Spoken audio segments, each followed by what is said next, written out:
Welcome to Isis in the Bible Fall Gathering, week number 2, Metu Neter Djed. So in other words, what does Djed mean? But the question today, which is related, is have you heard of the Buddha and the Bodhi Tree?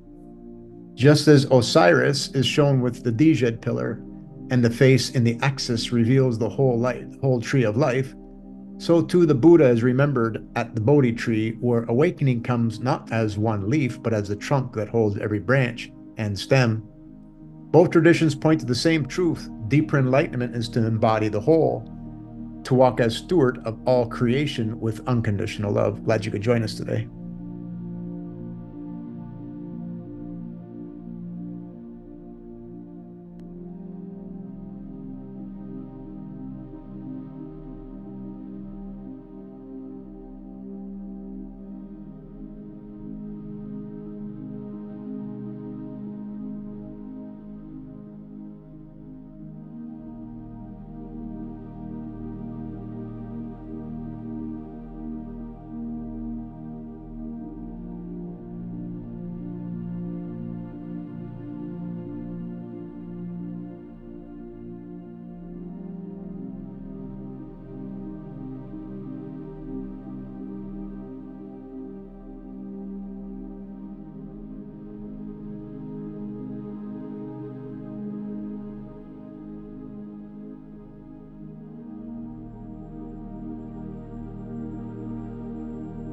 This one's labeled Blessings of the Waters and Fire. I burned my hand with 400-degree oil that splashed out of a pan. It's not my pan, I just grabbed the pan somewhere.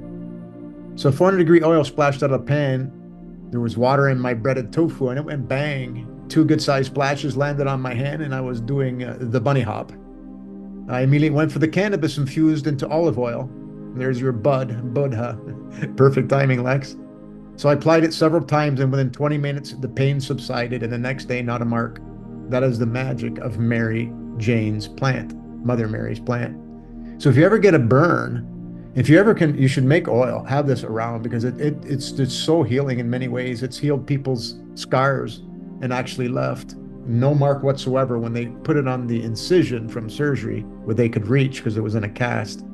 Where he couldn't get it on, there's a scar. Where he put it on, there was no remains left whatsoever. So I did the 5-step forgiveness process when I got that burn, because I looked and it was in my chart. And then I thought, I wonder what the message is. And then I thought, well, I can't imagine what a poor lobster goes through, what man does to each other, to ourselves, because if we're the whole, we're doing it to ourselves.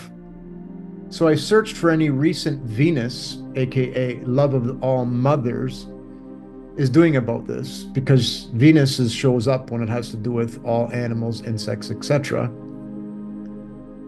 So let's turn our eyes to a fire that consumed the processing plant. When we look deeper, guided by the heavens, we see something greater, Mother Nature taking care of her own.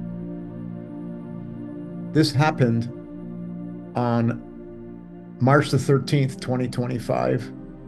Okay, so just recently in the spring, near the spring equinox, where we're going to start using the heart as light as a feather. So in Cape John, flames arose and a building fell, yet beneath the smoke a deeper mercy was revealed. Mars lit the fire, Sirius shed her tear, and the eclipse veiled the moon. Together the heavens chose harmony and the love of all beings, not as wrath, but as care. The sea's children, lobster, crab, and life within the waters, were spared from further taking. May we honor Mother Mary's hand, taking down Babylon, protecting her own, and calling us back into harmony with all beings. We've said numerous times that we're now into Genesis, which is generation Isis, which is generation love. So these things are going to happen more and more, and people are going to start witnessing these events. And they're time, everything's timed in the sky. Again, on that day, there was a lunar eclipse. That's love. Okay. On that, so here you go. That's the sun being close. Remember, the north and south node are the eclipses, right? Which eclipses the sun and the moon. And the moon was traveling towards there. This is on Alcade. Alcade's very powerful because it leads to the Big Dipper toward the North Pole. At the exact time, Sirius was exactly over that location. When you rotate the map, you can bring into what's being affected. And there's Mars, fire overhead. Okay, this goes by, remember, the midheaven goes by the second.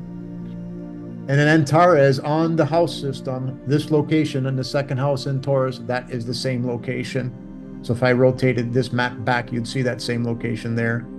And that's Scorpio. And Antares is red shifted. So it's taking care of its own. So you can see all these beautiful things. The time was there, everything was peaking. Here is the roof, the falling of the roof. So at that time, they said it was done by 3 a.m. The whole building crumbled. There was no roof, nothing to be saved. So there's the whole roof caving in because Uranus is the roof overhead, the firmament, the womb. And then there's the eclipse. So all these there. So there again, you have Uranus. There is Venus right here. Okay, so those with temptations, Mother Mary, this is what probably caused an implosion somewhere in there. That's Lilith. She causes the implosions. There's Ceres, the relationships. The relationships with the animals got to come about, saving them from being harvested. You can see all these alignments are happening at that time. So this is the magic that's in the sky, folks. This is all happening. Mother Mary is taking care of them. We went over this verse last time, but I just wanted to bring it up again. So this is at play. The wolf shall dwell with the lamb. The lion shall eat straw like the ox. They shall not hurt or destroy in all my holy mountain. So that's upon us. And before we get into the Bodhi Tree from last week, Sister Lisa posted this. And she said, when we discussed the importance of the celestial fall equinox, which set up the stage for our next slide, she said, I noticed that Diwali 2025 will be celebrated from October 18th to October 23rd, with the main day of the festival falling on Monday, October 20th, 2025, marking the triumph of light over darkness and good over evil. So you can see that the Indians, the Sikhs, the Jain, the Hindu, the Buddhists, they follow the right calendar because this is when the fall equinox, like we talked last week, happens in the sky, October 17th and 18th. This is a true equinox, but not only is that, it's got Mother Mary in the alignment, right? The Festival of Lights lines up with this. We have to shine our light. So this Festival of Lights is one of the most important festivals in India. It usually lasts about 5 days. People celebrate the lighting of lamps, diyas or deepa, decorating with rangoli, exchanging sweets, and gathering with family. Spiritually represents the victory of light over darkness, knowledge over ignorance, and love over hatred. So the word Diwali comes from Sanskrit, and it means row of lights, which really is all of us. We are all the light. So over time in common usage, it's shortened to Diwali because it was Dipavali, if I'm pronouncing that right. So just one more thing, what's happening in the sky, which is really interesting. The government had a briefing, an update on Canada Post, and it was scheduled for 12:45 p.m. on September 25th. So when we just look at 5 minutes after, so when they announced that Canada Post is going on strike, we can see that the sun is on the midheaven. All right at that time, the sun is on the midheaven when it's announced. Neptune is on the other side. Aldebaran, right? The nurturing mother is setting, and Scorpio is rising with Vesta, with Antares. So this is all, and then there's the wings there. So this is all really important. They're kicking the beehive. But what we're doing in the background is showing this, that we talked about this before we started recording this, is that this live birth record, this is what's happening. This is your estate. This is your share in the corporation, which they call countries. And they don't want you to know that because that was the promise made to every mother and father that when you're born, they're going to start an estate, a trust, where all the profit is going to go into there and take care of you your whole life, because that was the community that they wanted to create, but then they played games with it. And then they act as agents boring against it. So all this truth is out, which aligns with the Jubilee. So something has to happen because we're going there spiritually. So it's happening. And so this is a major sign. And so when we can follow this in the stars, and here's where at that exact moment, Jupiter was aligned to Vertex, Destiny's Gate. Law wins, spiritual law wins every time. Again, they're being stung by the Scorpio of love via many people, including our notices to the usufructuary, use of our labor via an estate redemption. So it's happening. Okay, so let's talk about the Buddha, the Djed. It's all over the world. The Djed Pillar is from the Book of the Dead of Ani. It's all over the Egyptian walls. the Ayutthaya Buddha Bodhi. And here you got from the capital of Bangkok, the former capital of Siam. They have this tree with a Buddha growing in the middle of it. When you look at this one, you can see a set of eyes in it. There's the Buddha within the tree at the base of the tree. There's Yggdrasil, Norse mythology. And then in African mythology, they talk of the baobab tree. Because look at the man is standing inside the tree. There's a perfect example. So you have in the Maya, the Aztec, they have the ceiba tree. In Jewish, they have the Kabbalah tree of life. In Christian, it's Jesus on the cross, right? When the cross is really the equinox line, what we showed you. The Atmanas tree is the Upanishads and the Vedic tradition. And then in the Native American, it's the serpent mound in the tree of life. So why is it they have this tree and the man or woman or whoever, a being at the base of the tree? Why is that? Well, I'd like to expand a little deeper. In order to achieve deeper enlightenment, you have to be the whole tree. The face in a Djed means you own the whole tree. You're not just one leaf. Now, father, mother, the stem with leaves as kids. You are not a grandfather of the branch. You are the trunk of the tree, and you walk as if everyone, everything in the whole world is a reflection of you. And you have to repaint and do the 5-step for every non-loving situation you see and experience. This is truly what is meant by king, not one who owns, but one who stewards the whole earth, the unconditional love and guidance. So I just did this in little sections here. If you're just one leaf, if you walk around like you're just one leaf on a tree, you can believe you are in a world of your own, functioning for the whole, doing your part, and you're never alone. You are still loved for what you do as you're connected by love. But then you could also care for another and not worry about the rest of the world. Or you can have a family, okay, and care for them deeply. And you know you are part of a society of families, you know, because there's a whole world outside of you, but you're only focused on that little circle. Then you start to realize you care for others all around you. You uphold their worlds. You really do start to understand eventually that there is more to it, and you help heal the whole community. And then you start to realize that you are the whole tree, the whole world around you, and that everyone, they're in your life because they're your guides, because you're one, and we're all trying to do our own world thing because we all own our own tree. So you're the one that you've been waiting for. You do the 5-step with every non-loving image, action, words that make it into your presence, no matter what it is.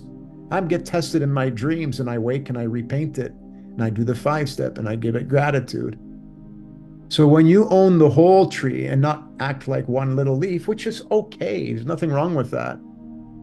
But enlightenment, when people want to get enlightenment, you got to realize that everything outside of you is giving you guidance.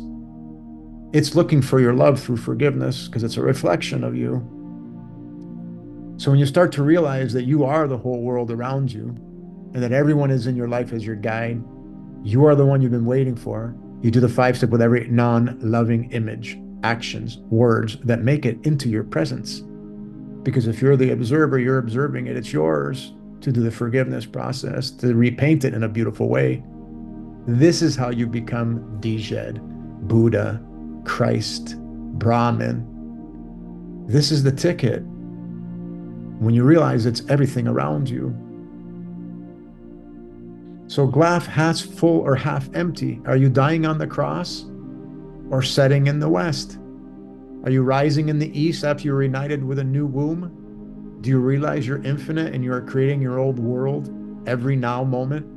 And that all within your world is at one with you. If it doesn't seem like it's in the same state of mind as you, it's because it's looking for your love through forgiveness. So accept all signs from everyone and everything as guidance for you to steward your world. Everything that is non-loving in your awareness needs your love and forgiveness. This is the master, the Ma, and the star. You're the star. And Ma is love, unconditional love. You are the one you've been waiting for. Sure, you can't go around changing everybody physically, but in your heart, you can still help them by letting their heart hear you from your inner voice, doing the 5-step with them, teaching them it inside. This is the true mastering of the Buddha tree, the Bodhi tree. That is the eyes that are inside the Djed Pillar. It's the same thing. So this is the version of the Bodhi tree, the Djed Pillar, the sovereign one, the enlightened one of the American Indians. All those feathers on the hat, those feathers represent each individual in the community, in the tribe. So the question is, are you worthy to wear this? Do you know what it means to wear this? Are you the leaf on the tree doing its part, or are you the whole tree? Do you realize that you are both one in the same? To wear these many feathers means you've mastered how to realize the whole tribe is you and you are the tribe, but must, and I mean must, be at unconditional love for every being.